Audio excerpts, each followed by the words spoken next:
Muy buenos días, amadas hermanas. Shabbat Shalom. Como siempre les digo, es un honor para mí estudiar junto a ustedes la palabra de Dios. Y bueno, hoy continuaremos con el estudio del libro de los Hechos, capítulo 1. Así que vamos a orar para que el Señor nos dé de su sabiduría, para que el Señor nos abra el entendimiento y de esta manera poder entender lo que Él tiene para nuestras vidas. Así que, hermana, oramos. Le voy a pedir a la hermana Maru que ore. Bueno, buen día, amadas hermanas. Vamos a orar. Señor, te damos gracias por este hermoso día de Shabbat que nos concedes de vida, Señor. Gracias porque ha sido bueno, Padre amado, tu amor para nosotros, Señor, tan abundante que nos ha traído a la luz, Señor, a la luz de tu palabra. Te pedimos que en esta mañana nos traigas, Señor, Padre amado, Padre Santo, más conocimiento de ti, Señor, más sabiduría, Señor, más discernimiento, Padre amado, que podamos derribar todas aquellas creencias que hemos adoptado a través de los años, que son falsas, Padre amado, y podamos nutrirnos de tu palabra verdadera. Te lo rogamos en el nombre de tu Hijo amado Yeshua. Amén. Amén, amén. Gracias, Mariusita. Bueno, ahora sí vamos a continuar con nuestro estudio de el libro de los Hechos. Este es un estudio tan hermoso, tan lindo que el Señor nos ha regalado. Y como dije en el principio, hoy día vamos a continuar con los versículos del 9 al 14. Hemos estudiado los versículos ya del 1 al 8, pero hoy concluiremos con el versículo 8. Entonces, para poder entender el contexto en donde quedamos, vamos a leer los versículos del 1 al 8. Así que, amadas hermanas, vamos con nuestras Biblias y vamos a leer, pues, Hechos del 1 al 8. Y dice así: en el primer tratado, oh Teófilo, hablé acerca de todas las cosas que Jesús comenzó a hacer y a enseñar. En este versículo encontramos dos principios básicos. El primer principio, es hacer. Y el segundo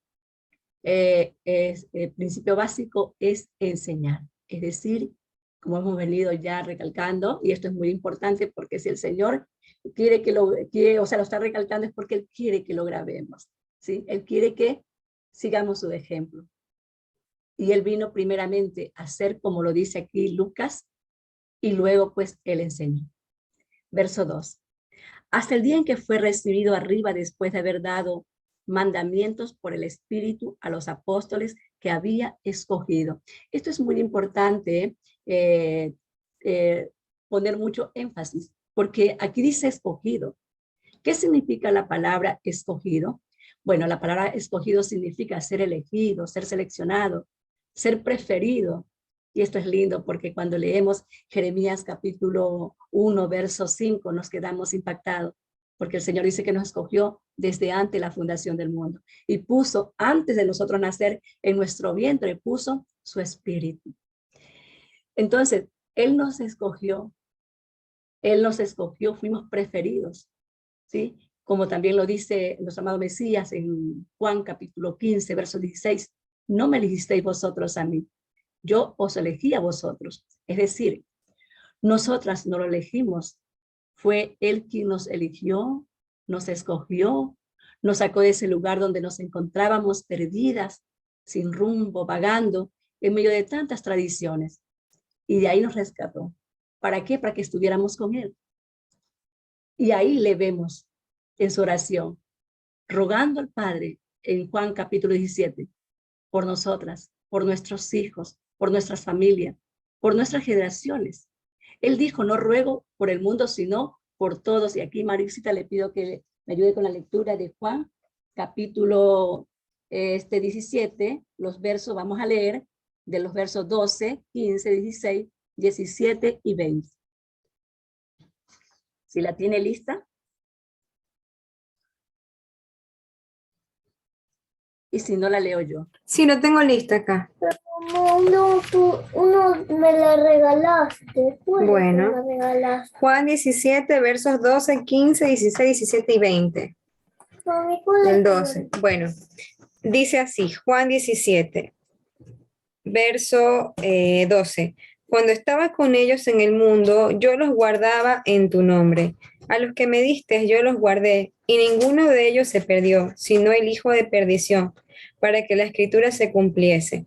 Luego el verso 15 dice, no ruego que los quites del mundo, sino que los guardes del mal. 16. No son del mundo, como tampoco yo soy del mundo. Santifícalos en tu verdad. Tu palabra es la verdad. Y el verso 20 dice, mas no ruego solamente por estos, sino también por los que han de creer en mí por la palabra de ellos. Amén. Entonces, esta es la doctrina fundamental de la elección soberana de Dios. Tú y yo nos descarriamos como ovejas, como ovejas, cada una se apartó por su camino. Esto es lo que dice en el libro de Isaías 53. Pero Él decidió cargar el pecado del remanente que Él quiso salvar de nosotras, de todos nosotros. Entonces, esto es lo que significa que nos escogió. Nosotros andábamos descarriadas como ovejas, pero Él tuvo compasión de nosotros. Y Él tomó nuestro lugar, quiso cargar nuestro pecado. Qué maravilloso. Continuamos con los versos 3. A quien también después de haber padecido se presentó vivo, con muchas pruebas indubitables, apareciéndosele durante 40 días y hablándoles acerca del reino de Dios. Como vimos en el estudio anterior, la expresión indubitable quiere decir que es algo que no se puede dudar, es algo verdadero, algo real, algo contundente, algo tangible. Y también vemos que en 1 Corintios 15:6 dice que aparte de los apóstoles que vieron a nuestro amado Mesías, hay más de 500 personas que testificaron que Yeshua resucitó y que está vivo. Por eso es que habla aquí Lucas de pruebas indubitables, que no se puede dudar. Verso 4. Y estando juntos les mandó que no se fueran de Jerusalén, sino que esperasen la promesa del Padre, la cual le dijo, oísteis de mí. Porque Juan ciertamente bautizó con agua, mas vosotros seréis bautizados con el Espíritu Santo dentro de no muchos días. Entonces los que se habían reunido le preguntaron diciendo, Señor, ¿restaurarás el reino de Israel en este tiempo? Esa fue la pregunta que le hicieron los apóstoles, ¿sí? ¿Restaurarás el reino de Israel en este tiempo? Entonces, ya vimos cuál era la esperanza de los discípulos. Ellos tenían la esperanza de que Israel volviera a ser una sola nación, como en el principio. Por eso la pregunta, ¿restaurarás? ¿Volverá Israel a ser una sola nación? ¿Volverá Israel al pacto, a los mandamientos? ¿Pondrás tus leyes en su mente y en su corazón?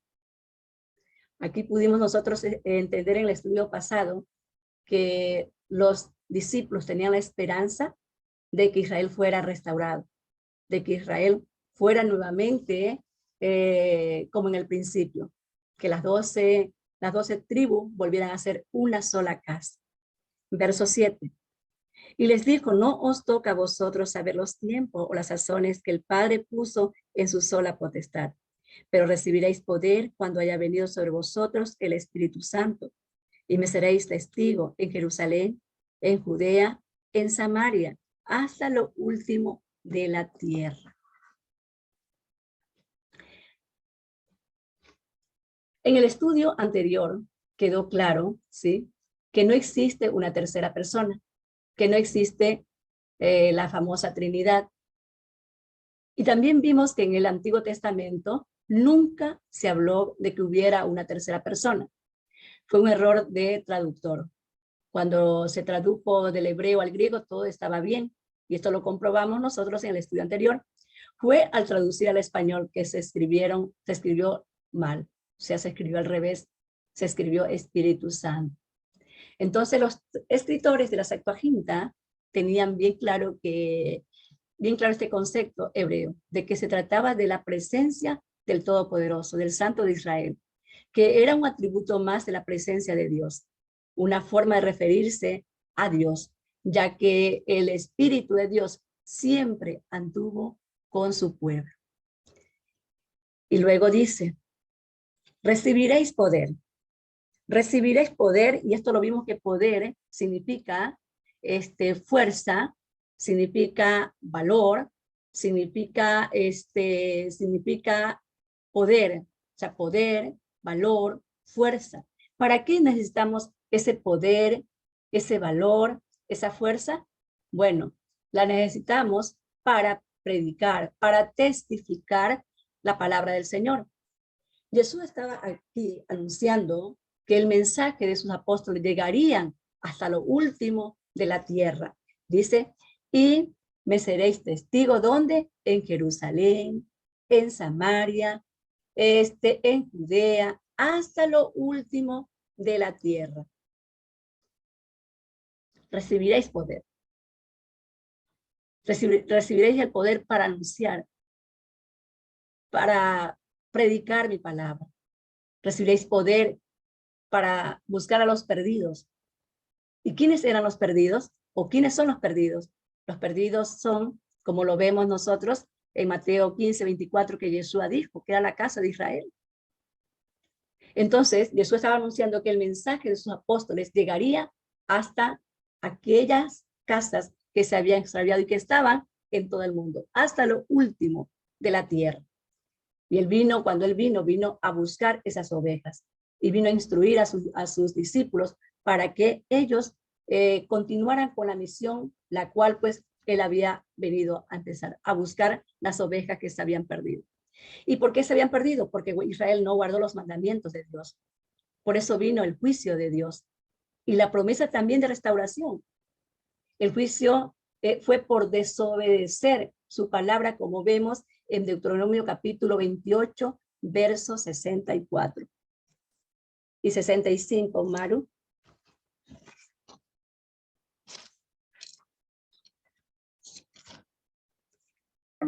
Ok, dice Deuteronomio 28, 64. Y el Señor te esparcirá por todos los pueblos, desde un extremo de la tierra hasta el otro extremo. Y allí servirás a dioses ajenos, que no conociste tú, ni tampoco tus padres, al leño y a la piedra. Y ni aún entre estas naciones descansarás, ni la planta de tu pie tendrá reposo, pues allí te dará el Señor corazón temeroso y desfallecimiento de ojos y tristeza de alma. Amén, amén, gracias Mario. Entonces podemos ver que el juicio estaba ahí. El Señor lo había ya declarado, el Señor se lo había dado a conocer al pueblo de Israel, que si ellos no obedecían su palabra, no obedecían sus mandamientos, iban a ser esparcidos por todos los pueblos, que iban a ser esparcidos desde un extremo de la tierra hasta el otro extremo. Y dijo el Señor, y allá van a servir a dioses ajenos, a dioses que no conocieron, van a adorar, si van a poner su esperanza en esos dioses de leña y de piedra. Y el Señor dijo que iban siempre a estar temerosos, iban a sufrir, iban a tener tristeza de alma. Ese era el juicio. Pero sin embargo, Dios, en su misericordia, Él no desechará jamás a su pueblo. ¿Por qué? Porque el Señor prometió que en el futuro lo restauraría. Porque ese es el pueblo que Él ama, el pueblo de Israel, el que Él lo escogió. Y como dice su palabra, no porque sea el mejor de todos los pueblos, no, porque le agradó a Él. Entonces, por eso, Él le dijo al pueblo que si desobedecían iban a ser castigados, que si desobedecían iban a recibir todas estas maldiciones que encontramos aquí en Deuteronomio capítulo 28. Pero si se arrepentían, pues Él volvería a tener misericordia de ellos. ¿Por qué? Porque el corazón del Padre está siempre a favor de Israel y quiere pues restaurarlo. Y en Deuteronomio capítulo 30, eso voy a leer yo, 30 versículo del 1 al 4 dice: sucederá que cuando hubieren venido sobre ti todas estas cosas, la bendición y la maldición que he puesto delante de ti, y te arrepintieres de en medio de todas las naciones donde te hubiere arrojado el Señor tu Dios, y te convirtieres al Señor tu Dios y obedecieres a su voz conforme a todo lo que yo te mando hoy, tú y tus hijos, con todo tu corazón y con toda tu alma, entonces el Señor hará volver a tus cautivos y tendrá misericordia de ti y volverá a recogerte de entre todos los pueblos a donde te hubiera esparcido el Señor tu Dios.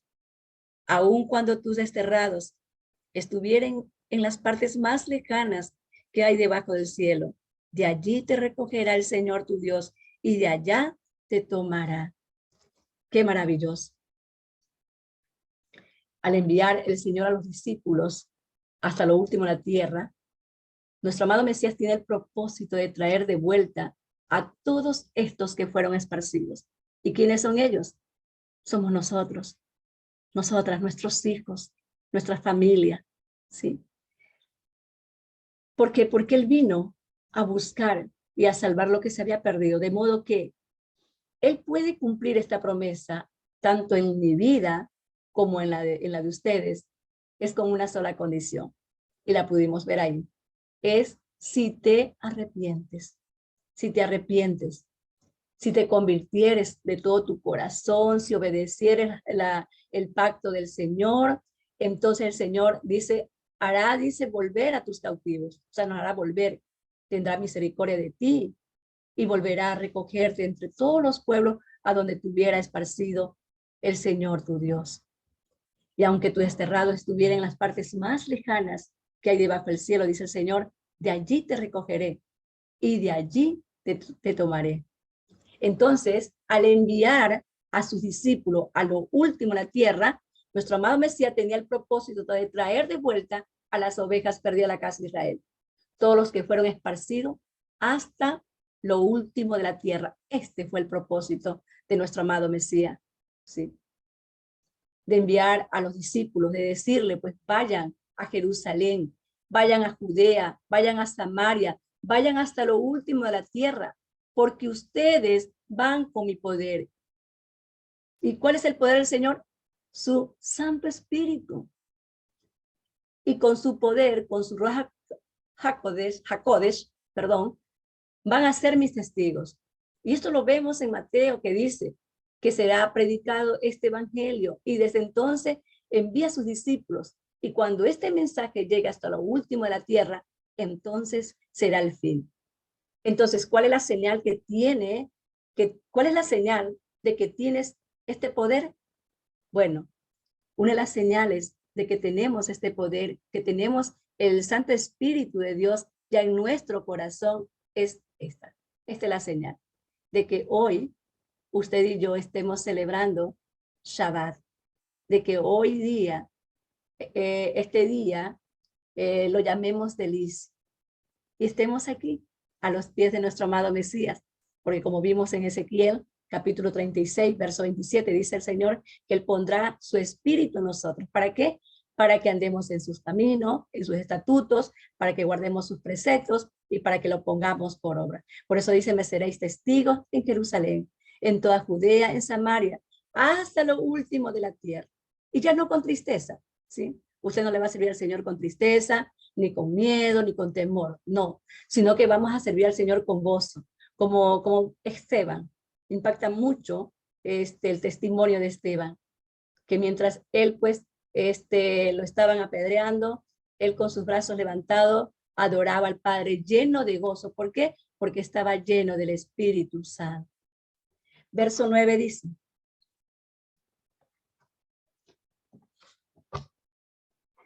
y habiendo dicho estas cosas, viéndolo ellos, fue alzado y le recibió una nube que le ocultó de sus ojos. Dice que Jesús fue alzado. Esto fue lo que vieron los discípulos, que mientras le hablaba, ¿sí? El Señor fue alzado y le recibió una nube y le ocultó de sus ojos. Es decir, nuestro amado Mesías fue exaltado y esa exaltación la encontramos en Filipenses capítulo 2 del 1 al 11. Así que vamos a leer, vámonos al libro de Filipenses, capítulo 1 del capítulo 2 del 1 al 11.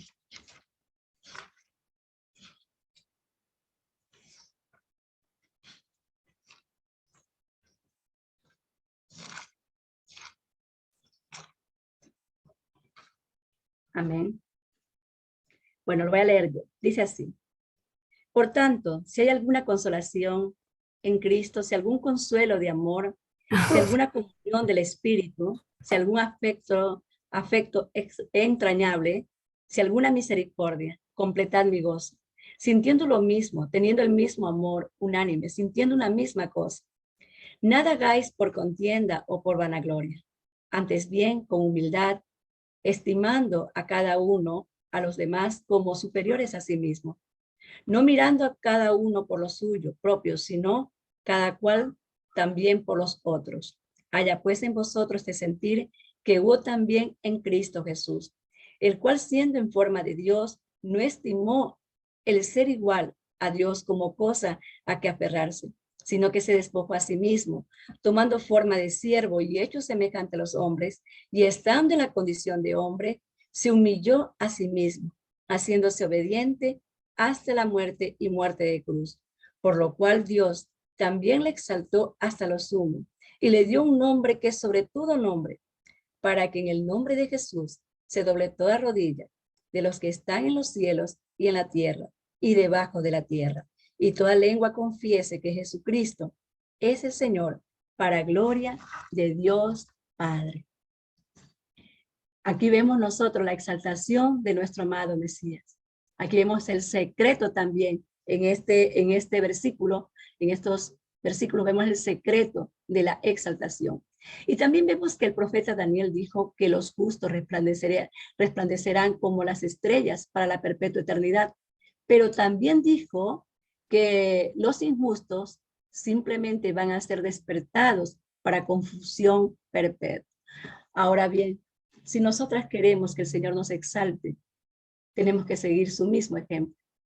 Aquí en Efesios 2 nos dice que Jesús no estaba mirando a lo suyo propio, sino que Jesús estaba mirando, era a las ovejas perdidas, a su prójimo. Como Yeshua, tenemos nosotros que hacer, tenemos que obrar. Dice que Yeshua siendo como Dios, no estimó el ser igual a Dios como cosa que aferrarse, sino que se despojó a sí mismo, tomando forma de siervo, y hecho semejante a los hombres, y estando en la condición de hombre, se humilló hasta lo sumo, haciéndose obediente hasta la muerte y muerte de cruz. Es decir, ¿a qué vino nuestro amado Mesías? A servir. ¿A qué vino? A enseñarnos. Él vino a enseñarnos para que nosotros continuemos haciendo la labor que Él hizo. Que el Señor nos ayude, porque a veces nosotras miramos nuestras necesidades, nos enfocamos en nuestras necesidades, pero nos olvidamos de nuestro prójimo. Que el Señor nos ayude a sentir la necesidad de nuestro prójimo como a sí misma. Porque este es el ejemplo que tenemos de Él, que siendo Dios, no estimó el ser semejante a Dios, sino que Él se despojó a sí mismo. Se hizo hombre, y en esa necesidad de hombre, Él comenzó a trabajar por la necesidad de los demás. Vino, dice, a ser siervo, haciéndose obediente hasta la muerte y muerte de cruz. Verso 10, dice así. Y estando ellos con los ojos puestos en el cielo, entre tanto que él se iba, he aquí se pusieron junto a ellos dos varones con vestiduras blancas. Dos varones se pusieron al lado de ellos, dice, con vestiduras blancas. En el hebreo, o sea, la palabra varones es la palabra anashim. Y esto no significa que son ángeles, sino que son personas, no son ángeles. Y aquí ellos están hablando, ¿sí?, de dos hombres. Dice que son dos hombres con vestiduras blancas. Sin duda es una representación de los dos testigos glorificados. Lo más probable es que sea un anticipo de lo que veremos, de lo que se va a cumplir. Y esto lo encontramos en Apocalipsis, capítulo 11, donde habla de dos testigos. Y hay mucha controversia, ¿sí?, de que puede ser también esos dos testigos, ¿sí? Enos, y también otros dicen que puede ser también Juan. Pero vamos a ver, continuamos.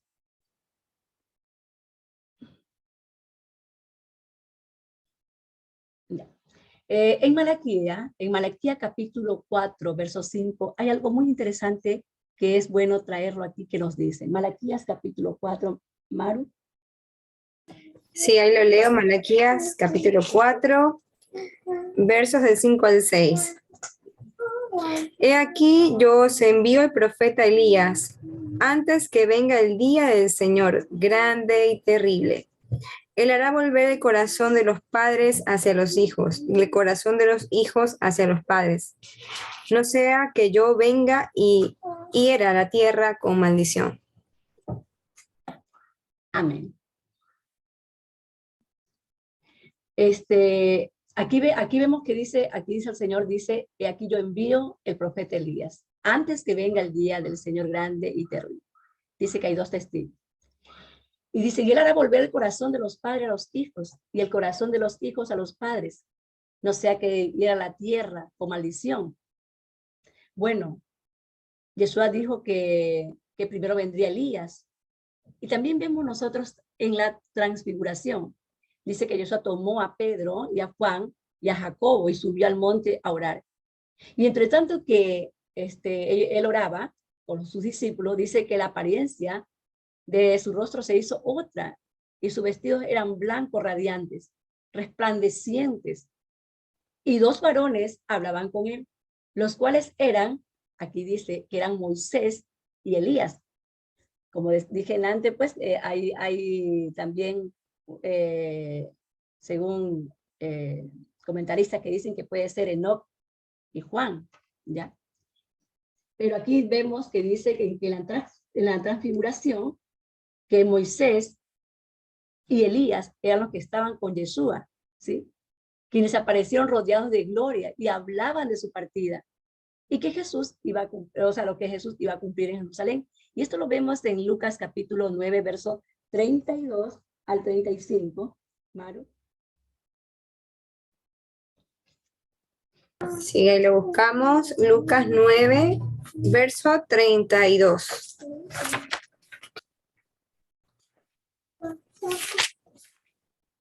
Al 35. Muy bien, versos de 32 a 35. Dice, y Pedro y los que estaban con él estaban rendidos de sueño, mas permanecieron despiertos. Vieron la gloria de Jesús y a los dos varones que estaban con él. Y sucedió que apartándose ellos de él, Pedro dijo a Jesús, Maestro, bueno es para nosotros que estemos aquí y hagamos 3 enramadas, una para ti, una para Moisés y una para Elías, no sabiendo lo que decía. 24. Sí, mientras él decía esto, vino una nube que los cubrió y tuvieron temor al entrar en la nube. Y vino una voz de la nube, desde la nube, que decía, este es mi hijo amado, a él oíd. Y cuando cesó la voz, Jesús fue hallado solo, y ellos callaron, y porque en aquellos por aquellos días no dijeron nada a nadie de lo que habían visto. Ahí termina. Amén, amén. Entonces, Pedro, como acabamos de oír, dice que no sabía lo que hablaba. Entonces, no hay duda de que se trataba de Elías y Moisés. Por eso creemos que se trata de estos dos profetas. Y bueno, yo en lo personal, yo siempre he creído que, o sea, cuando comencé a estudiar la palabra de Dios y sobre este tema, siempre creí que eran Moisés y Elías. Apocalipsis dice que en el tiempo final, él dice, daré mis dos testigos que profeticen. Y estos dos testigos son los dos olivos y los dos candeleros que están en pie delante del Dios de la tierra. Estos tienen poder para cerrar el cielo a fin de que no llueva en los días de su profecía. Entonces podemos ver que quién fue el que, por su palabra, ¿sí? Se cerraron los cielos en Israel. Y eso lo encontramos en Primera de Reyes 17. Fue por boca de Elías. ¿Sí?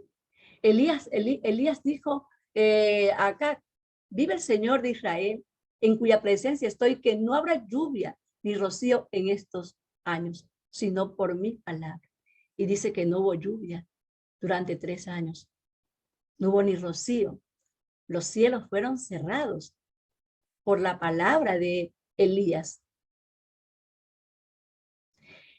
Y en el Apocalipsis 6 dice así, Apocalipsis 11, verso 6.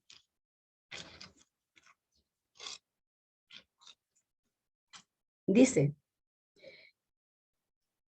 estos tienen poder para cerrar el cielo a fin de que no llueva en los días de su profecía, y tienen poder sobre las aguas para convertirlas en sangre y para herir la tierra con toda plaga cuantas veces quieran.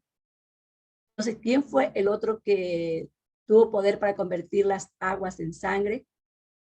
¿Quién fue el otro que tuvo poder para herir la tierra por mano del Señor?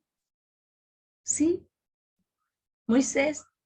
Entonces, tanto Apocalipsis como la transfiguración son muy significativas, porque es donde aparecen Moisés y Elías. Aunque, como dije, también algunos dicen ese no, otros dicen que es el apóstol Juan, pero podemos ver por la palabra que lo más probable, ¿sí?, son Elías y Moisés. Algo más que me llama mucho la atención en esto es que también Moisés tiene que ver con el pacto que se quebrantó. Moisés es considerado el más grande maestro reconocido entre toda la casa de Judá y de quien su principal líder, ¿sí?, es estimado como un profeta. Moisés es quien representa la renovación del pacto para que verdaderamente volvamos a la Torá, a las enseñanzas de él, y no a las distorsiones ni a las añadiduras o disminuciones que se hicieron en su enseñanza. Y Elías es el profeta enviado a la casa de Israel, a las 10 tribus del norte, y es muy significativo el ministerio de Elías. ¿Por qué? Porque está desafiando, ahí en primera de Reyes 17, él desafía a las 10 tribus a dejar el culto a Baal. Cuando Elías aparece desafiando a los profetas de Baal, hace que Israel se arrepienta, o por lo menos que decida si va a seguir a Dios, al Dios de Israel o a Baal. Por ello tiene que venir Elías para restaurar todas las cosas, para hacer volver el corazón de los padres a los hijos y los corazones de los hijos a los padres. Regresamos nuevamente a nuestro libro de Hechos.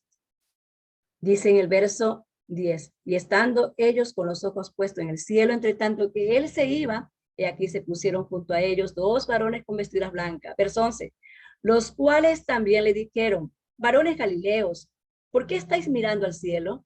Este mismo Jesús que ha sido tomado de vosotros al cielo, así vendrá como le habéis visto ir al cielo. Varones galileos, ¿por qué estáis mirando al cielo?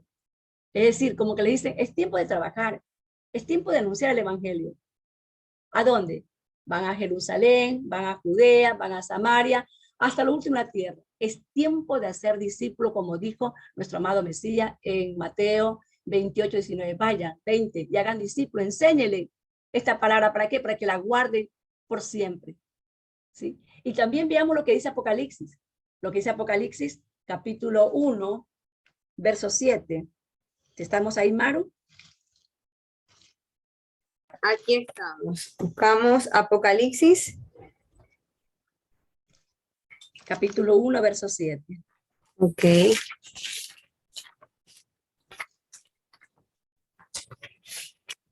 Y dice en el verso 7 de capítulo 1, he aquí que viene con las nubes, y todo ojo le verá, y los que le traspasaron, y todos los linajes de la tierra harán lamentación por él. Sí, amén.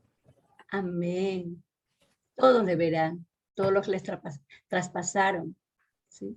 Harán, dice, lamentación por él.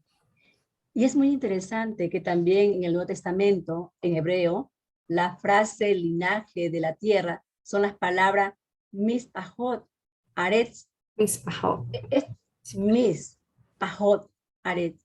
Esta última palabra es una referencia a la tierra de Israel, aunque en ocasiones también puede ser utilizada para referirse al planeta Tierra, pero normalmente se utiliza para referirse a la tierra de Israel. También hace referencia a la familia de la tierra. Son todas las familias de Israel, que cuando regrese nuestro amado Mesías, harán lamentación. Es cuando el pueblo de Israel se va a arrepentir. Y esto se refiere a que finalmente hay que arrepentir, o sea, va a haber un arrepentimiento nacional.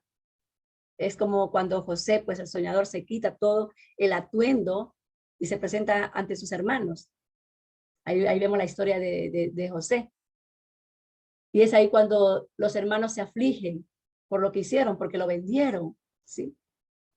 Incluso le piden perdón y piensan que él se va a vengar de lo que ellos le hicieron. Pero José, ¿qué les dice? José tuvo compasión de ellos. José los perdonó y les dijo que ese era el propósito de Dios, ¿sí? Que el que ellos lo hayan vendido y que él llegara a Egipto fue un plan de Dios, un propósito del Señor para bendición tanto de Egipto como para Israel. Y eso es justamente lo que sucederá. Y es lo que estás anticipando aquí estos dos varones vestidos de blanco, diciéndoles que no se preocupen, porque un día va a volver. Y cuando vuelva, todas las familias de la tierra harán lamentación por él. Que el Señor tenga misericordia de todas nosotras y de toda la familia de la tierra, para que toda la familia de la tierra pongamos nuestro corazón en el reino de Dios y su justicia, para que pongamos nuestra mirada en su palabra y para que nos asentemos y nos afirmemos en sus mandamientos.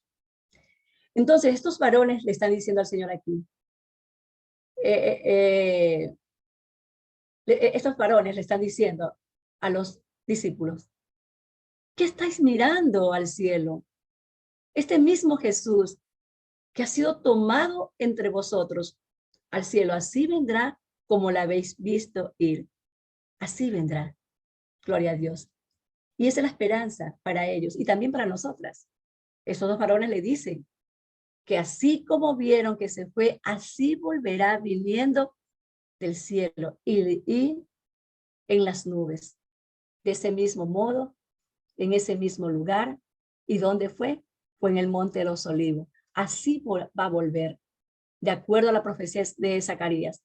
Él regresará de la misma forma que le ven, ir del Monte de los Olivos. Así de simple. No hay razón para que complicarse con la famosa doctrina del rapto. Yo creo que todas aquí hemos oído hablar del rapto, hemos incluso participado de eso que para los que siguen a Jesús no va a haber tribulación, sino que el Señor viene y antes de que haya la gran tribulación son levantados, son llevados en cuerpos glorificados. Y aquí vemos que lo que están diciendo estos varones. Y yo creo que es mejor creerle de verdad a estos varones galileos, a estos varones que le están hablando, a estos dos hombres, hombres que le están hablando a los discípulos, le dicen que así como han visto a Jesús subir envuelto en nube, así lo van a volver a ver. Por eso es bueno creerle, es mejor creerle a estos dos hombres y no creer las doctrinas que tienen su fundamento en la doctrina del rapto, en el sentido de que una cosa es Israel y otra cosa es la iglesia gentil. Porque para tratar de justificar la doctrina de reemplazo se tiene que hacer otras doctrinas igualmente falsas. Y en ningún pasaje de la Biblia se dice que Yeshua vendrá 3 veces. Vemos nosotros en Hebreos 27 y 28 que dice, vámonos a ir a Hebreos.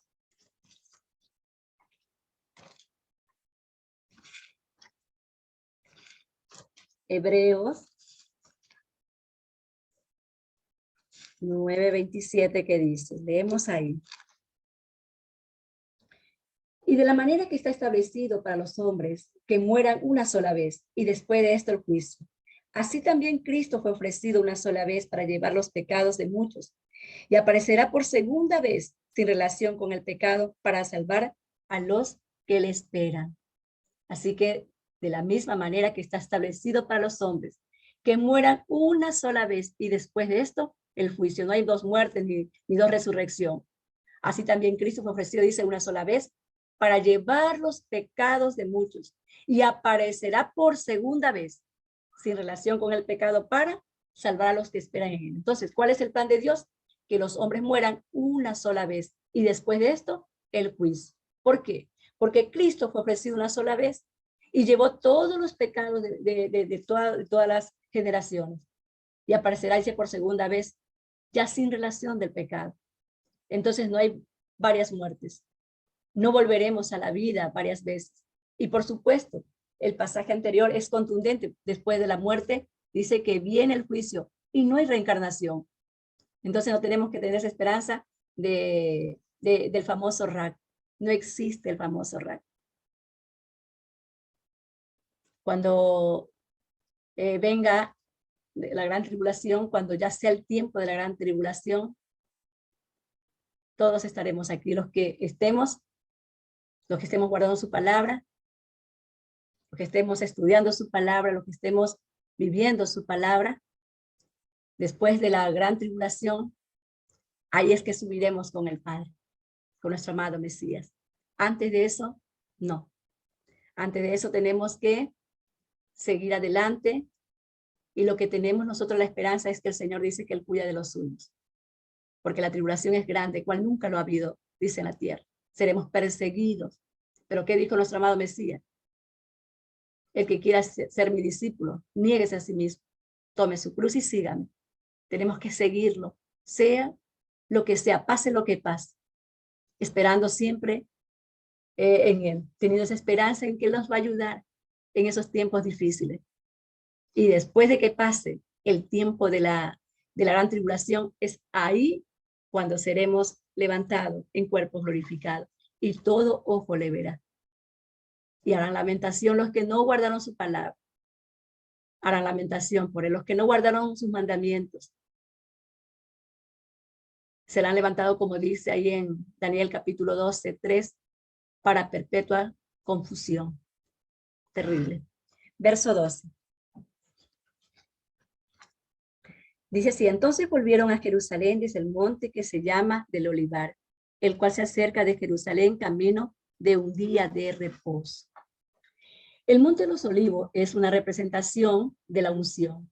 Ahí el Mesías se despide de sus ungidos y son enviados sus discípulos, ¿sí? ¿A qué? A predicar. Y fueron ungidos para llevar su mensaje a las naciones. Nunca el Señor te manda a ti sin armas. La arma del que el Padre da a sus discípulos es su presencia, su espíritu, su poder es lo que nos da su espíritu. Camino de un día de reposo. ¿Qué es el camino de un día de reposo? Bueno, significa quedarse en un lugar donde estamos, donde vivimos. Ese es el día de reposo. Estar pues apartado, separados para el Señor. Un día de descanso, es un día de oración. En los tiempos antiguos, en el Antiguo Testamento, el pueblo del Señor guardaba así estrictamente la palabra del Señor, porque guardaban los mandamientos, como vemos nosotros, por ejemplo, cuando Israel era gobernado por Josué, dice la palabra del Señor que todos guardaban la palabra de Dios. Entonces guardaban el día de reposo. Entonces, camino de un día de reposo, la distancia más grande que alguien podía viajar, ya que en Shabbat es un mandamiento que cada quien se mantenga en donde vive para dedicarse ¿qué? A aprender la palabra de Dios. Entonces, no es que yo tengo que hacer lo que yo quiero, no. Día de reposo es mantenerse quieto, como dice en Éxodo capítulo 16. Éxodo capítulo 16 dice así, versículo 29-30. Sí. Dice, Éxodo 16, de 29-30. Mirad que el Señor os dio el día de reposo y por eso en el sexto día os da pan para 2 días. Estése pues cada uno en su lugar y nadie salga de él en el séptimo día. 30. Así el pueblo reposó el séptimo día. Amén. Entonces, tenemos que quedarnos quietos, ¿sí? La palabra del Señor nos manda a que nos quedemos en casa. Estése cada uno, dice, en su lugar y nadie salga en el séptimo día. Entonces, Shabbat significa reposo, descanso. Quédate ahí, ¿sí? Mantente estudiando la palabra de Dios. Ahí donde vives. Mantente ahí. La única excepción para este mandamiento y que tiene mayor peso es, por ejemplo, de que tú te enfermes. ¿Sí? Si estás enfermo o alguien en tu casa se enfermó, ¿sí? Ahí podremos pues, levantarnos, ir a buscar al médico, ir al hospital, a la clínica, porque también este de reposo tú no puedes ni comprar ni vender, pero ahí puedes comprar, por ejemplo, las medicinas porque es necesario. Entonces, solamente es ahí. También puede ser que alguien nos pide, por ejemplo, que llevemos la palabra de Dios, ¿sí? Entonces, eso también lo podemos hacer.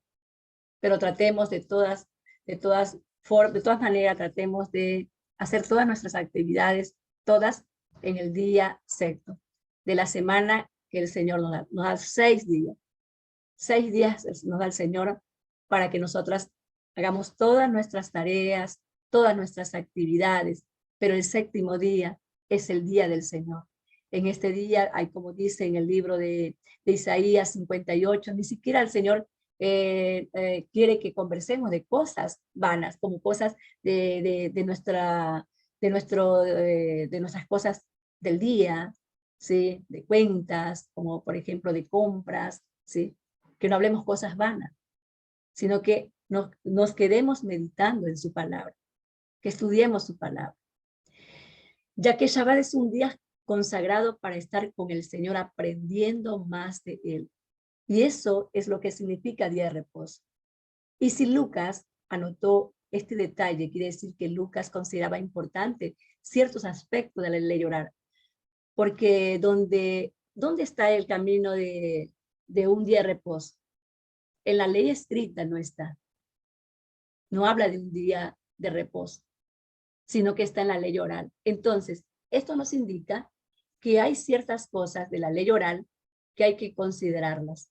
Y todo lo que va, por ejemplo, todo lo que va en contra de la ley escrita, ahí está mal. Pero lo que no va en contra de la ley escrita, ¿sí?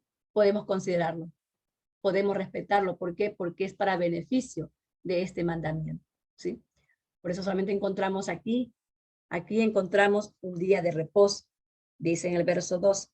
Entonces volvieron a Jerusalén desde el monte que se llama el Olivar, el cual se acerca a Jerusalén, camino de un día de reposo. ¿Sí?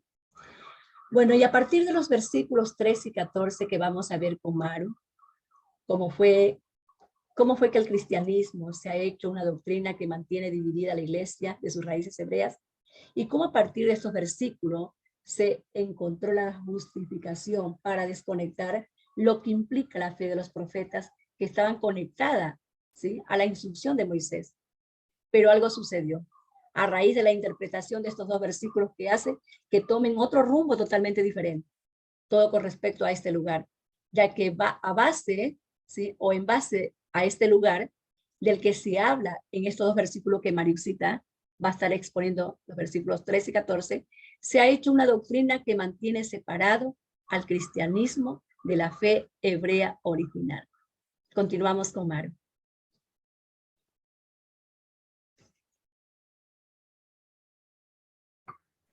Bueno, vamos entonces a mirar un poquito acá, vamos otra vez a recorrer la historia y qué pertinente que habíamos hecho este estudio sobre la historia de la Biblia, lo cual nos trajo mucha más claridad con relación a la historia de los siglos, ¿no? Qué fue lo que fue sucediendo, cómo cambió todo. ¿De dónde surgió el cristianismo? Si el cristianismo fue un ente aparte o realmente inició desde el judaísmo, ¿no? Porque en realidad Yeshua era judío, ¿no? Él nos vino a dar la interpretación correcta de la ley, más allá, no de la ley oral, sacando, fue la ley que vino a abolir directamente, ¿no? Aquellos mandamientos que habían sido añadidos por hombres, ¿no? Pero acá continuamos con la parte de Hechos. Hechos dice en el verso 12, 13, 14, el 12 dice, entonces volvieron a Jerusalén desde el monte que se llama del Olivar, el cual está cerca de Jerusalén, camino de un día de reposo. Es decir, Yeshua asciende y luego ellos descienden desde el monte Olivar, camino de un día de reposo. Y entrados, subieron al aposento alto, donde moraba Pedro, Jacob, Juan, Andrés, Felipe, Tomás, Bartolomé, Mateo, Jacob, hijo de Alfeo, Simón, el celote y Judas, hermano de Jacob. Todos estos perseveraban unánimes, juntos, en oración y ruego, con las mujeres y con María, la madre de Jesús, y con sus hermanos. Qué lindo esto que estábamos conversando sobre el Shabbat. Hoy también repasaba un poco sobre el Shabbat y este verso que trajo, que mi mamá mencionó, que estaba en Éxodo 16, que bueno, nos deja muy claro el hecho de que tenemos que estar en nuestro lugar. Como el día de hoy que estamos acá reunidas, estamos reunidas estudiando la palabra, porque de esa forma puede ser Shabbat nuestro centro. Si nosotros estamos haciendo otras actividades, Shabbat no va a ser nuestro centro. Si viajamos, si emprendemos un vuelo, Shabbat no va a ser nuestro centro. Entonces, ¿qué es lo que nos demandó el Señor? Que este día es un día santo, es un día apartado. No sé si a ustedes les pasa, como nos pasa a mi mamá, me pasa a mí, a Yami, que lo hemos conversado en algún momento, que esperamos con tantas ansias que llegue Shabbat, porque este es el día en que realmente nos sentamos con la Biblia a estudiar. Por lo menos para mí, la situación que estamos ahora nosotros viviendo, con todos los estudios, culminando nuestros posgrados, se hace tan deseable este día tan hermoso que es el día de Shabbat. Bueno, voy a empezar. Acá les voy a traer unas imágenes. Por acá, a ver, veamos. Les voy a subir. Que nos va a traer un poquito más,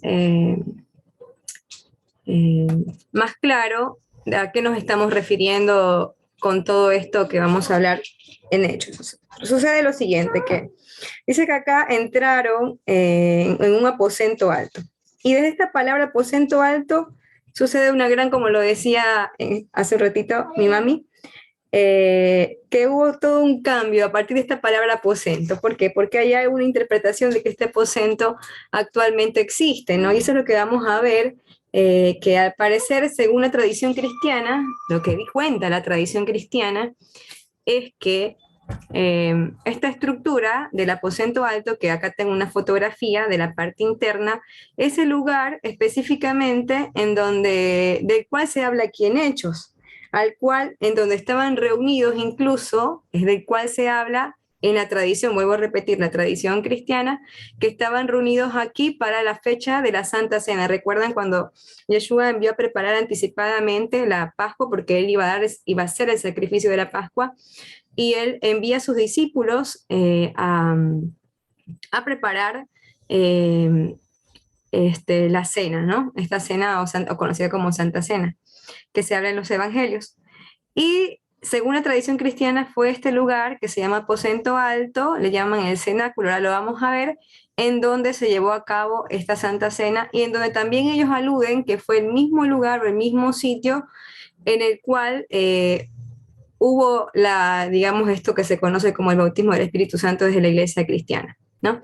Pero ahora vamos a mirar un poquito más de que voy a leer acá el comentario que tiene Joseph, que está bastante interesante, del cual nosotros estamos también estudiando actualmente, es el comentario que tiene del 2019 y del 2020, tiene 2 comentarios del libro de los Hechos, y bueno, él por haber vivido vivió varios años en Israel, pues, y él también es guía turístico de estos tours que hace para Israel, pues conoce muy bien, conoce mucho mejor todas estas estructuras. Pues entonces es que el aposento alto es una habitación que según la tradición cristiana fue el lugar en el cual se llevó a cabo la Santa Cena. Este es un edificio que está ubicado en Jerusalén, es un segundo piso Y tiene interesantemente una arquitectura, como ustedes ven acá esta imagen es de este segundo piso, que es el aposento alto que está ubicado, y lo vamos a ver más adelante, en el monte que se llama hoy de Sión, que ya vamos a ver si realmente es el monte de Sión del cual se habla en los libros como Primera y Segunda de Samuel. Pero este aposento alto es una habitación que es pequeña en realidad, como la ven ustedes acá, y está ubicado en un segundo piso, o sea, tiene un primer piso y luego tiene un segundo piso. Y tiene una arquitectura muy parecida a lo que es una mezquita del Islam. Si ustedes ven acá, esta es una mezquita del Islam. Espérenme un segundito.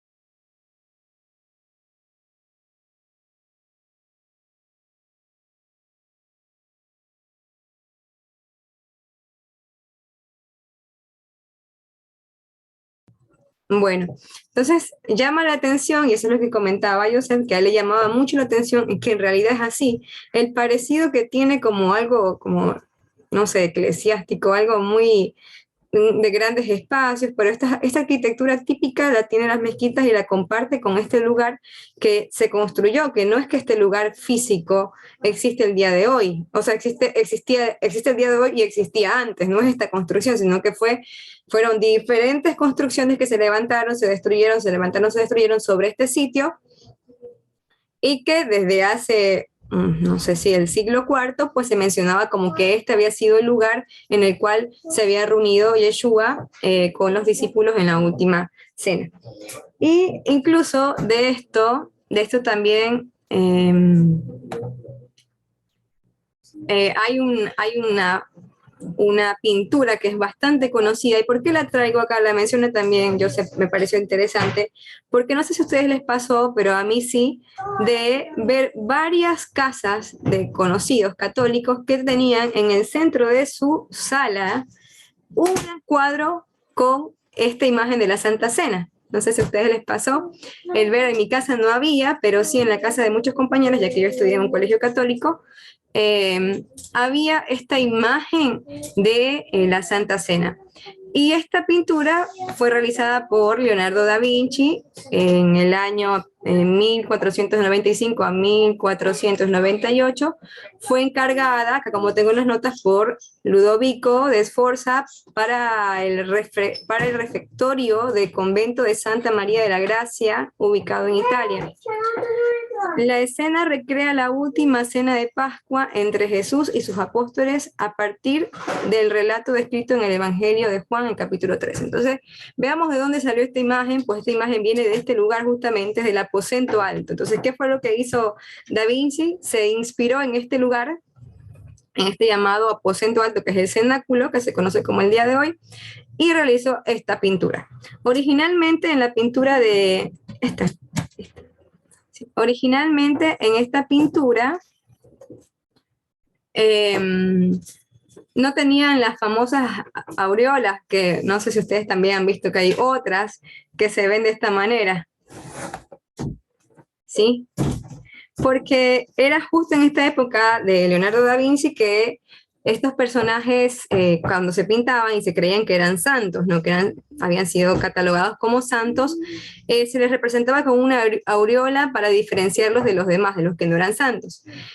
Pero este hombre, Leonardo da Vinci, por algún motivo, tal vez no era creyente, digamos, de esta doctrina, pues no lo pintó de esta manera. Pero vamos a ver que vamos a encontrar en muchos lugares, tal vez en casas católicas, y tal vez réplicas que le colocan este circulito a todos los discípulos. Pero interesante saber ahora por qué y de dónde viene. Pues no es nada más y nada menos que la representación de este lugar que está escrito acá en Hechos como aposento santo, que la iglesia cristiana pues alude a que es este sitio, que este sitio fue el lugar en donde se realizó esto, y que también después, con toda esta cuestión digamos, del inicio del cristianismo, del inicio también de esta nueva teología, en la cual vimos de que se creó una doctrina de Trinidad, trinitaria, que era muy común en el paganismo, y se nombra ya una tercera persona, pues acá le dan la fuerza, pues para ahora de alguna forma decir que ya nace una nueva religión.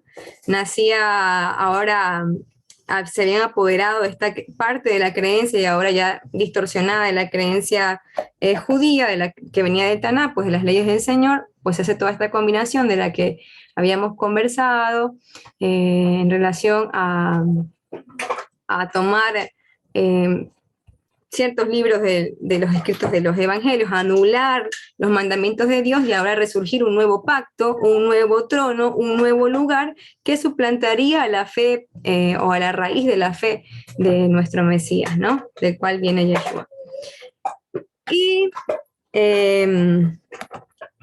esta es una fotografía de lo que sería el sector del Monte de Sión, que se lo conoce como Monte de Sión, en donde está ubicado el aposento alto. Este edificio, el aposento alto, es como les decía, una habitación pequeñita, pero lo interesante que existe en relación a esto es que, vamos a mostrar esta imagen de acá, tenía acá preparada, es que en la parte baja, justamente en la parte baja del aposento alto, este es el aposento alto, en esta fotografía está acá el Papa oficiando una misa que cada cierto tiempo algún papa, y lo hizo el Papa Francisco, que es el Papa actual, ¿no? El líder de la Iglesia Católica principal, ofician una misa en este aposento alto, porque ese es el lugar consagrado, o sea, ahí nació la Iglesia cristiana. Ellos consideran que de este lugar, que es el aposento alto, de estas 4 paredes tan pequeñas de esta habitación, de aquí nace el cristianismo, en realidad nace el catolicismo, bueno, el cristianismo, porque el cristianismo incluye tanto el catolicismo como el evangelismo, ¿no? Entonces, de aquí, de este lugar nace. Entonces ellos cada cierto tiempo lo consideran como un lugar de mucha autoridad y ofician misas a puertas cerradas, donde están con sus cardenales y con los diferentes obispos. Y bueno, pues tienen esta misa. Pero lo interesante es que en la parte baja de este edificio, nada más y nada menos está la tumba de David. Entonces, en la tumba de David se encuentra, bueno, en un lugar que es como, lo han construido como una pequeña sinagoga, muy parecido a una sinagoga, en donde tienen asimismo como una sinagoga, una cajita, una caja en la pared con los libros, los rollos de la Torá, y tienen una biblioteca con los libros de Salmos que van y los leen allí, en alusión al rey David, leen los Salmos y oran. Sé que ellos están orando continuamente porque venga el Mesías, ¿no? Esa es la oración continua del pueblo de Judá, es que venga aquel que los va a libertar, ¿no? Ese libertador que los va a sacar de ese yugo de la opresión, entonces, que va a libertar a su pueblo. Entonces, ellos están orando constantemente porque venga el Mesías.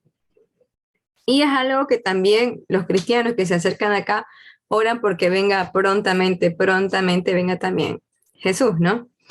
Pero lo más importante acá tal vez sería de rescatar, más allá de que vemos acá 2 pueblos, ¿no? También cuando vemos esta imagen nos viene a la mente las 2 casas, ¿no? Si bien todo esto es una doctrina distorsionada, el catolicismo, sabemos que las ovejas perdidas de la casa de Israel, ¿dónde están? Están entre las naciones, están en el catolicismo, están en el evangelismo. Muchos de ellos porque, bueno, fueron criados y pasó de generación a generación a generación la misma religión. Entonces, aquí es donde se encuentran las ovejas perdidas de la casa de Israel entre las naciones, ¿no? Y encontramos a la casa de Judá, las 2 casas en el mismo edificio.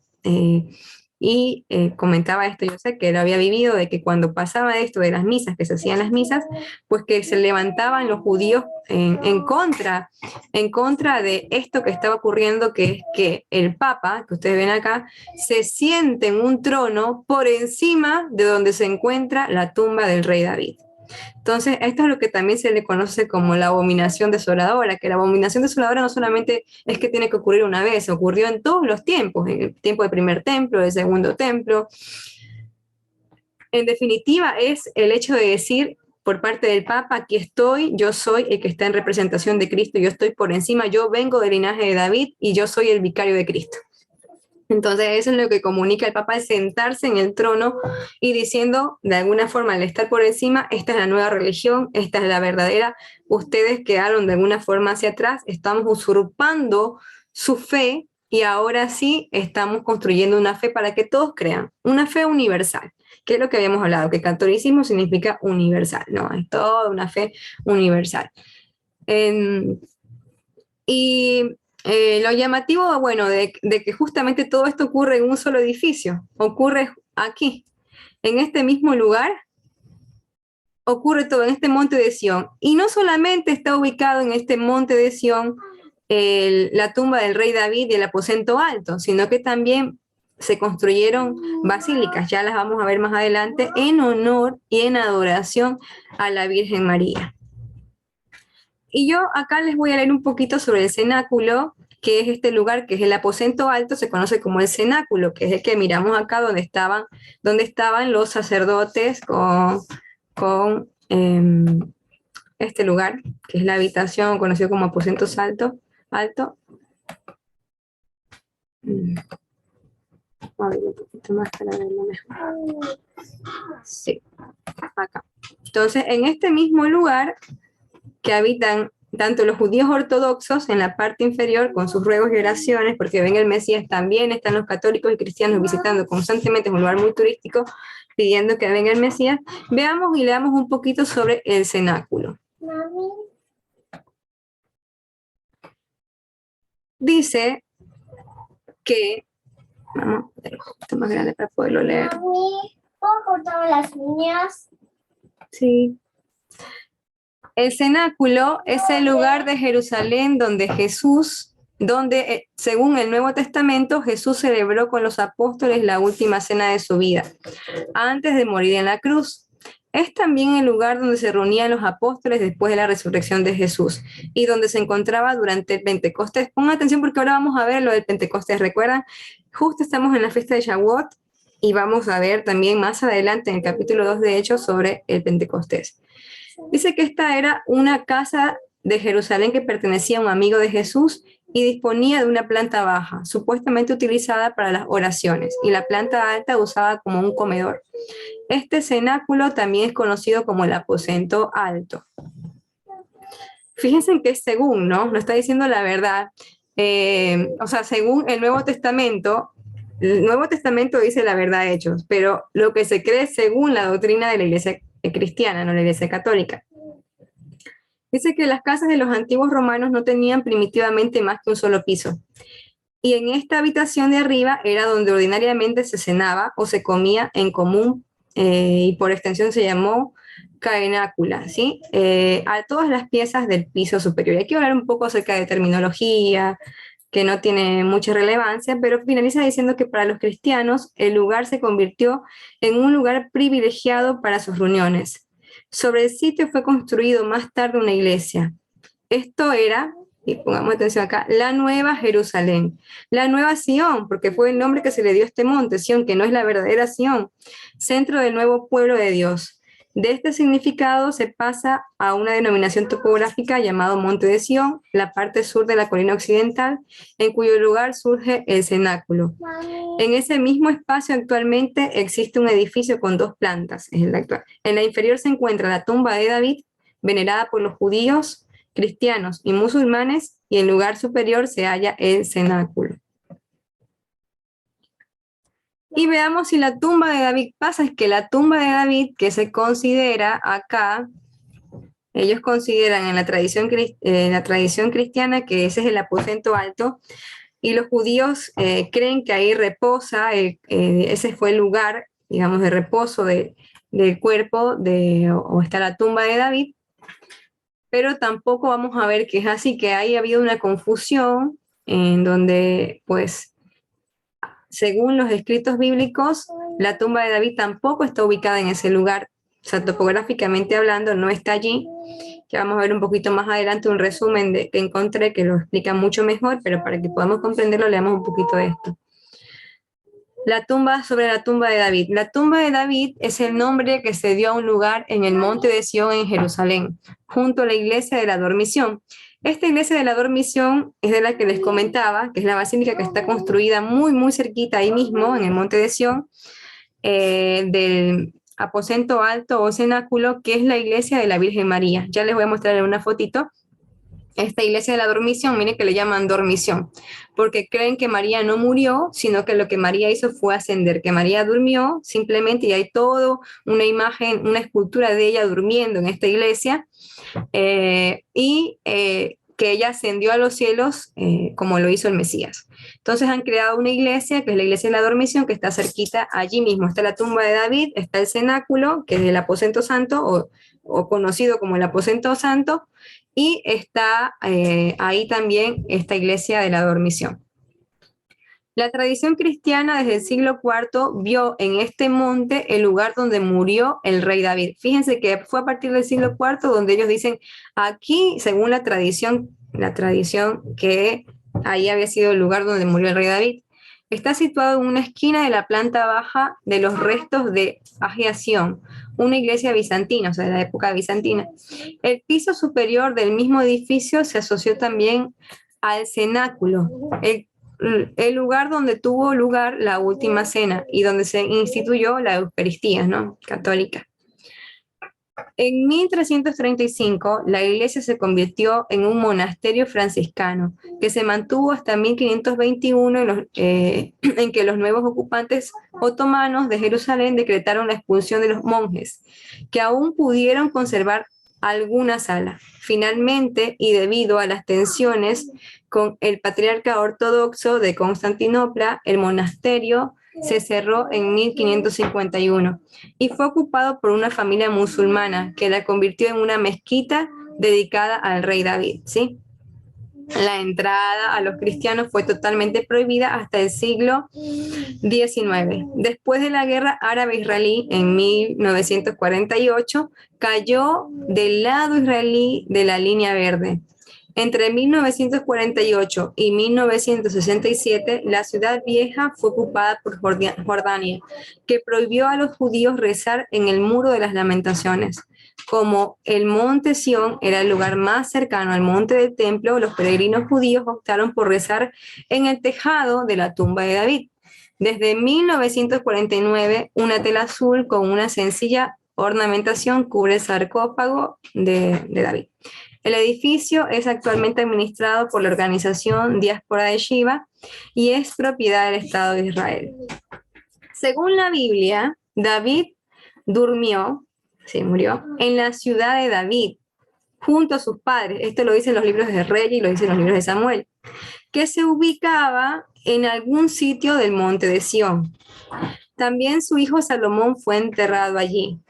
El historiador judeo romano Josefo también relató que el rey Herodes el Grande intentó saquear la tumba de David de allí, pero descubrió que se la habían adelantado. Es decir, que el lugar de la tumba de David, del cual se cree hoy que si ustedes van a Jerusalén en algún momento, esperemos que yo también quisiera ir algún día a Jerusalén, si Dios lo permite será en esta vida y si no seguramente será en la venidera, pues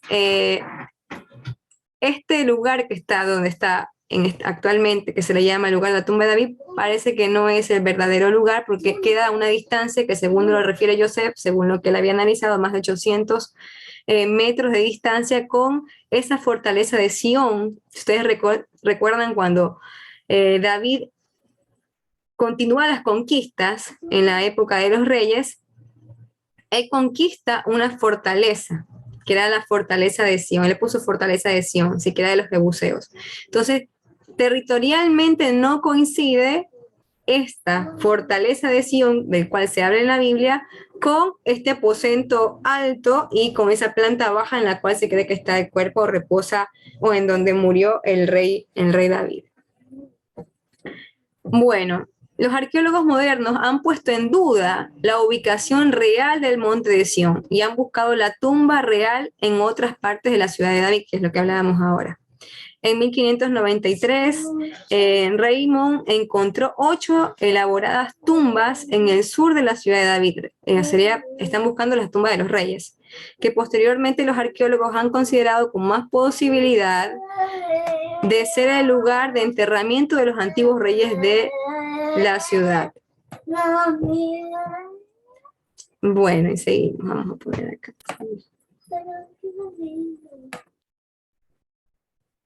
Vamos a ver un poquito más acerca de esto, porque había encontrado otro texto que estaba bastante interesante y que se los quería leer. Está acá. Este dice. dice acerca del cenáculo, vamos a hablar acerca de este lugar llamado el aposento alto. Con una altura de 2 pisos, esta construcción situada en la cima del monte Sión es uno de los lugares más enigmáticos de Jerusalén. El edificio se encuentra justo fuera de los muros de la ciudad vieja, en el lado sur de Jerusalén. Este tradicionalmente llamado cenáculo, de latín coenaculum, cenador o lugar donde se cena, ha sufrido a lo largo de diferentes épocas numerosos daños naturales o infligidos por el hombre, ya fuera en el tiempo del Segundo Templo del Imperio Otomano o en la época bizantina o en la Edad Media.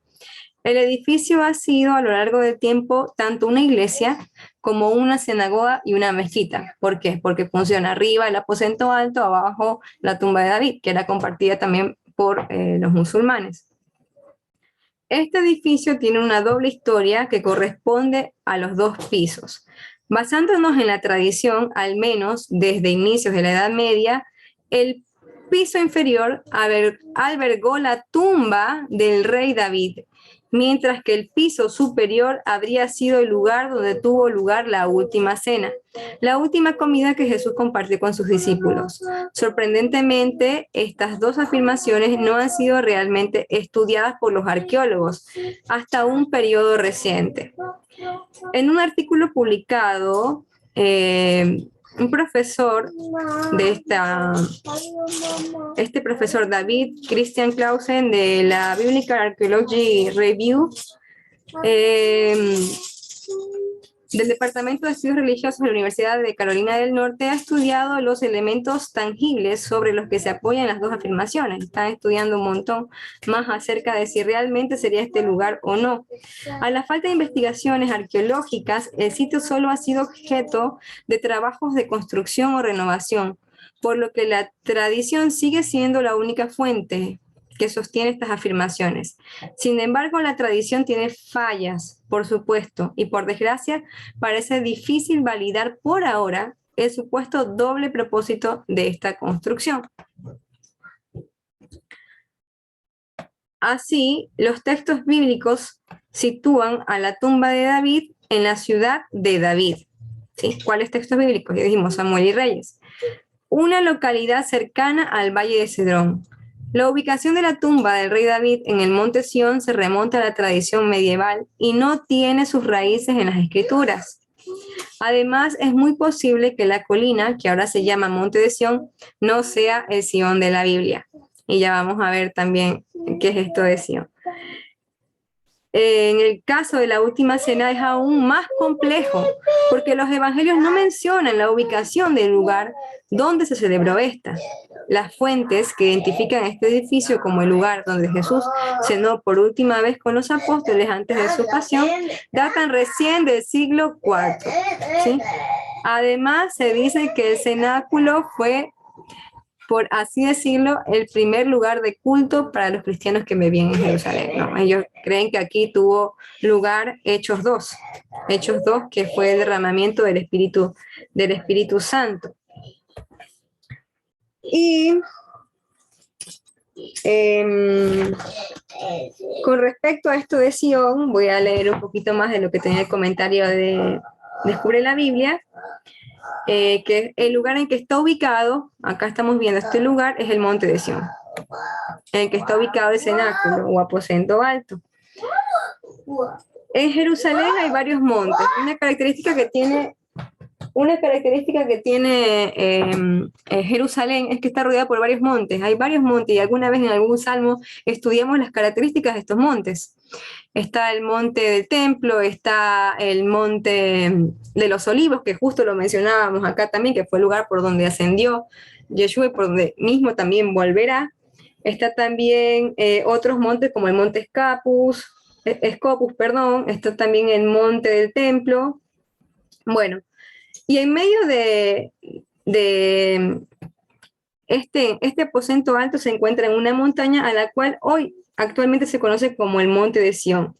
Pero la fortaleza de Sión, de la que habla la Biblia, esa está ubicada en la ciudad de David. que por tanto no correspondería territorialmente a este lugar. Y de Sion dice lo siguiente mismo en Wikipedia. Vamos a leer lo que dice acerca de Sion. Dice que Sion fue inicialmente el nombre de una fortaleza jebusea. Esa fue la primera. Cuando vemos referencias en la Biblia que se habla de Sion, vemos a la referencia de esta fortaleza conquistada por el rey David. Entonces, esa es la que se llamaba Sion en el tiempo del rey David y que se encontraba situada en la actual Jerusalén. La fortaleza se situaba en una colina del lado sureste de Jerusalén, el monte de Sion, y se menciona en la Biblia como el centro espiritual y la madre de todos los pueblos. En el libro de los Salmos figuran los cánticos de Sion, conjunto de himnos gloriosos sobre la presencia de Dios en relación con el pueblo de Israel, desde el diálogo con Moisés, pasando por el Arca de la Alianza y hasta llegar al Templo de Jerusalén. Sion es un término que hace referencia a una sección de Jerusalén, la cual, por definición bíblica, es la ciudad de David. A menudo suele emplearse el término como sinónimo de Jerusalén. Tras la muerte de David, el término comenzó a usarse para definir la colina en la que se situaba el templo de Salomón. Más tarde, Sion se empleó para hacer referencia tanto al templo como a sus propios cimientos. Como recoge la Biblia en numerosos de sus paisajes, especialmente en Isaías 60, este nombre se utilizó durante mucho tiempo como referencia no solo de la ciudad, sino también de la nación de Jerusalén como centro espiritual del pueblo judío y por extensión a la tierra prometida. Luego, en el tiempo medieval, Sion lo usaban militares y religiosos católicos para denominar a la Orden de Sion durante la Primera Cruzada. Y después nace lo que es el movimiento sionista, ¿no? Que ahora se entiende como Sion, más bien a todo el territorio, a toda la tierra de Israel. Entonces, este monte de Sion, del cual se habla en la tradición cristiana, que ahí está situado el aposento alto, pues no sería del Sion del cual se hablaba en los Salmos, pues no sería el mismo sitio. Y eso también es otro dato interesante. Y por último y finalmente, para terminar con este tema del aposento alto de los cristianos, en los cuales hoy por hoy es un lugar muy sagrado, tan sagrado que, o sea, porque creen que este es el lugar en el cual nació la iglesia cristiana. A partir del derramamiento del Espíritu Santo surge una nueva religión, surge un nuevo, digamos, un nuevo pacto, como le llaman ellos. Ahora todo quedó atrás, la ley quedó abolida y ahora todo es una nueva religión. Los judíos quedaron atrás sin salvación y por tanto hay un reemplazo con la nueva doctrina cristiana, ¿sí? Por eso este lugar es tan importante para la tradición católica. Justamente si acá tenemos si fuéramos un pequeño mapa. Acá está el templo, estaría ubicado el templo. Era el lugar del templo en donde hoy por hoy se encuentra la cúpula de la roca, que también hoy por hoy hay dudas de si realmente este es el sitio en donde estuvo ubicado el templo, geográficamente hablando. Acá también, por ejemplo, encontramos el Monte de los Olivos, más hacia... Y en la parte baja lo que les quería mostrar era que acá está el cenáculo. Y muy cerquita del cenáculo, casi ahí mismo, está la Basílica de la Dormición, que era este lugar que yo les había comentado, que es una iglesia, básicamente. Es una basílica que se construyó en honor a María. Entonces, toda esta zona para la Iglesia Católica, pues, es una zona importante.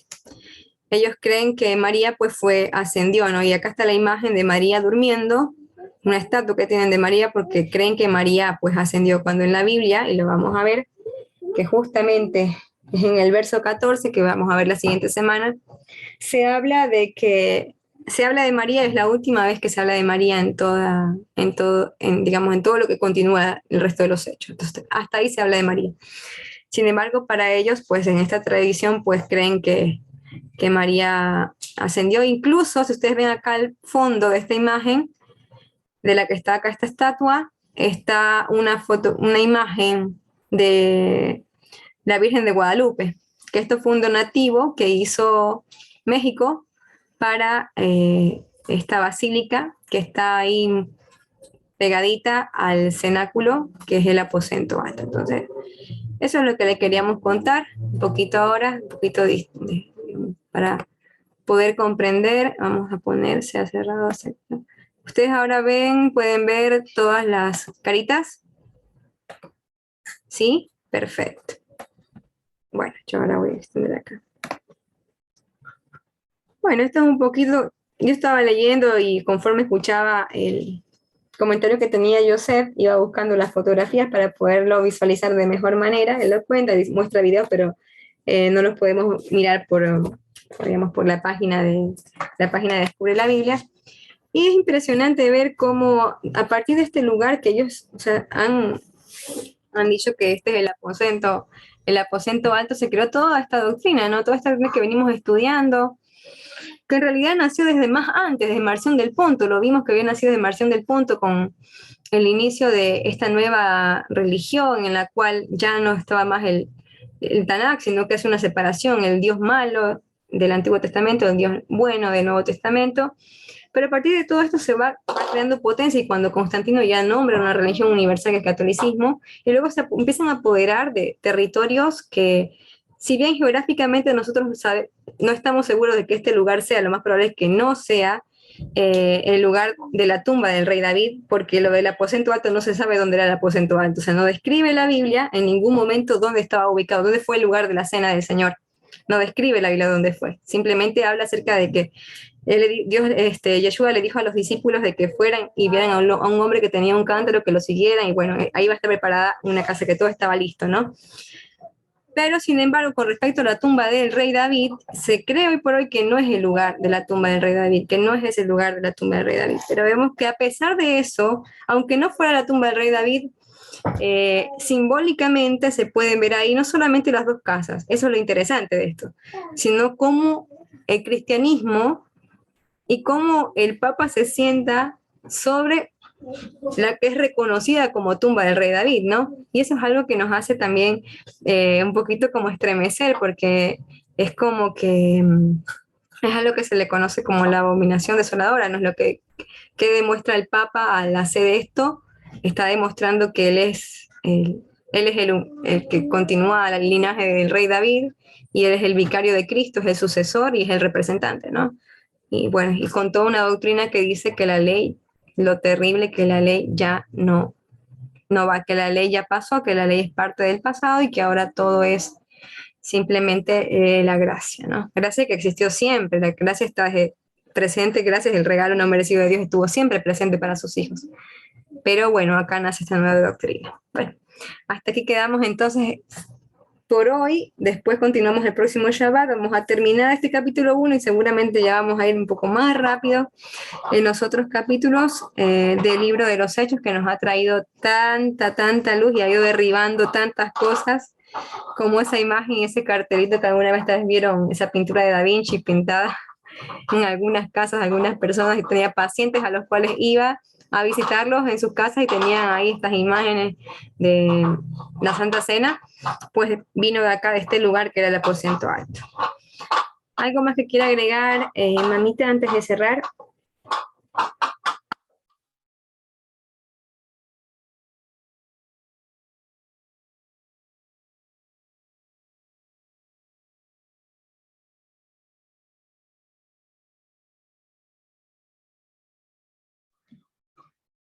No, Mariusita, todo está bien.